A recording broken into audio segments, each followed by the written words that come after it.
Après la Camargue et Bordeaux, cette joyeuse famille bretonne fait un détour par la Dordogne. Étape du jour, le roc de Cazelles pour découvrir la vie au temps des cavernes.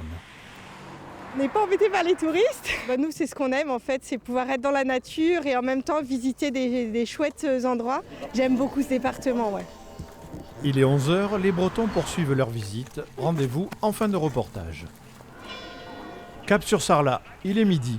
Avant de trouver une bonne table, ce groupe originaire du nord de la France nous fait un aveu. Même sous la pluie, le Périgord. Ouais, c'est canon. Franchement, il y a de belles choses à voir. C'est vraiment une belle région. C'est très très beau. Véritable rayon de soleil, ces visiteurs de l'hiver dopent l'activité économique. Bon pour le moral. Très content, je vous dis belle fréquentation, les gens sont là, ils ont envie de goûter des choses. On est encore sur la fin de la truffe, donc c'est très intéressant pour eux et on leur amène un petit peu des spécialités de chez nous pour justement les capter. Après les agapes, la vallée de la Dordogne offre son panorama sur les châteaux réputés, Castelnau et Bénac notamment. Au jardin de Marquessac, le dédale végétal impressionne toujours les vacanciers.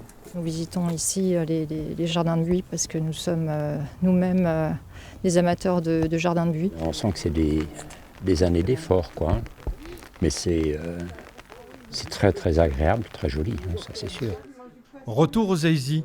La famille bretonne poursuit sa visite, mais il va falloir penser à rentrer. Pour eux, les vacances sont bientôt terminées.